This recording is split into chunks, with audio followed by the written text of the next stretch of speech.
My hand shook as I held the film reel in my hands. This is the source of it all, I thought. The reason Lacey went missing. The reason any of this shit had happened at all. As determined as I was to see this operation through, a lingering feeling of fear and hesitance never left my side.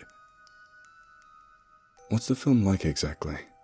I asked, my voice shaking just a tad. Colin shook his head. "I don't know. Not like I ever watched it. Can't really prepare you for much in there." "Sorry." That was more or less the response I was expecting. Colin sighed, starting to look anxious. "We don't have time, though. He could come back at any moment." He looked at Jimmy. "You still got the ammo?" Jimmy tapped his belt proudly. "Silly question. No monster's getting the jump on me." The haphazard plan that we formulated went as follows. We'd rush over to the theater where everything had started, since that was the only place where we'd actually be able to play the film. Since it was likely still being monitored by the police, we'd have to rely on Sven's FBI badge to dissolve that situation.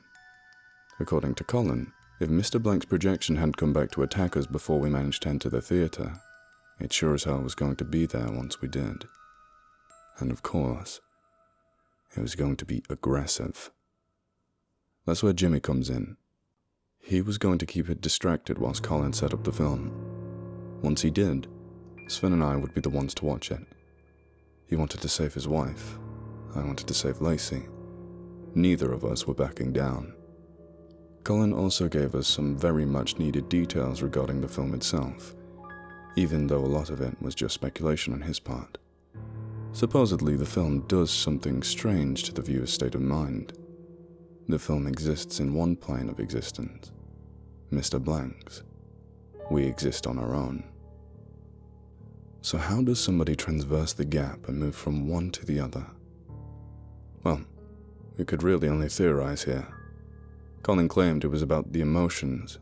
The range of human emotions are a spectrum, obviously, but not a two-dimensional one.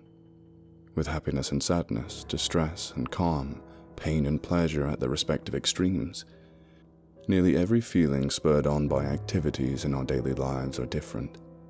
Some are more similar to each other than others, but no two distinct feelings are truly identical. Even the same emotion that you perceive experiencing thousands and thousands of times over the course of your life is actually an entirely new experience each and every time. I'm getting off track here. Look, emotions are complicated. According to Colin's theory, they are also acted as a catalyst that could move conscious thoughts between different realities. If some kind of impulse evoked a strong and specific enough emotion, that could act as said catalyst. But if it were only their thoughts that had been moved, then what the hell happened to their bodies? That mystery remained. However, Colin was quite certain that the people who'd been transported were all still alive. Can't feed off of a dead person's emotions after all. There's something else that you'd probably like to know. Something really interesting. My ears perked up. I did know a few people that crossed over into Mr. Blank's realm that managed to make it back out. They all told me that they felt themselves crossing over a certain threshold of fear before they left our own world. However, they were still somewhat cognizant of what had happened. They knew that they were still in the theater, and that this wasn't the world that they belonged to. They weren't petrified to the point that they lost all sense of their past reality. Because of this, they always kept themselves grounded, convincing themselves that none of it was real, despite what Mr. Blank threw at them. Eventually, they got back using the sheer will of their mind alone. I breathed a sigh of relief. At that moment, there was nothing that I needed to hear more. But you should also know that they all committed suicide within 3 months. You could have left that part out. It's not going to be easy, but now that you know this going in, you'll have an advantage. Try to be ready for anything, because nothing's off the table here. With our asses on the clock, we began making our way to the theater. When we arrived, there was a single bored-looking cop sitting in his vehicle near the entrance. He didn't ask any questions when Sven flashed his badge. In fact, he looked pretty eager to leave. We didn't waste any time once we got in. Colin began setting up the film whilst we anxiously waited in the theatre. We offered to help with the process, but he told us that we'd just slow him down. I wasn't going to argue with him there. I sat down in one of the seats, burying my hands into my face. I was nervous. There was no second guessing that fact. Can I even do this? I thought to myself. Fuck, I have to do this.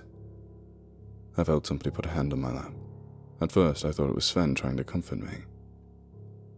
But then I realized that didn't seem like something that he'd really do. "Well, I'll be," Jimmy spoke up. "The varmint's back." Against my better judgment, I snapped my head to the side, staring at what appeared to be a mask composed of a variety of segmented human faces. "Don't move, kid!" Jimmy's voice boomed from across the theatre. Before I knew it, the ghoulish face was blown to the side, blood exploding from the other side of its temple. My ears were ringing from the shot as I looked towards Jimmy, who was holding some kind of oversized pistol. "You're welcome," he smiled at me. Jeez, I muttered, still trying to regain my bearings. A few seconds later, I heard Sven curse. I looked over, watching as a feral beast-looking creature grabbed him by the neck. Once again, Jimmy blasted it away. My brain rang some more. It looked like Mr. Blank had regained his stamina, and I sure as hell wasn't excited about it. "Goddamn motherfucker!" This time, Jimmy was the one cursing. Mr. Blank, now in the form of an oversized zombie wearing brass knuckles, had gotten the jump on him, forcing him to resort to a fistfight. But he was holding up surprisingly well, dodging, parrying, and countering each of the zombie's strikes. Jimmy ended up pummeling it within a minute. How the hell? Where did you? I began asking, dumbfounded at his apparently vast array of combat skills. "I fought in the evisceration matches on a planet you wouldn't dare step your foot on, partner. I know my shit," he said, grinning, as if I was supposed to understand remotely what the hell he was talking about. I didn't have time to ask, though. I could hear something breathing down my neck once again. Come on, Colin, I thought to myself. Hurry the fuck up. And then it happened. The projector suddenly flicked on, and the breathing stopped. I scanned the theatre, but Mr. Blank was nowhere to be seen. I locked eyes with Sven for a moment, and this was it. This was the culmination of everything we'd been through. "Well," Jimmy spoke up, "looks like this is it. I bid good luck to both of you." The lights began to dim. I laughed to myself. Was this really necessary? The reaction was more of a coping mechanism than anything else. I was utterly frozen terror. Sven and I were silent as we took our seats. For the first few seconds, I closed my eyes, afraid to open them even a little bit. But I knew that eventually I had to. So I did. And I cannot begin to describe what I saw in front of me.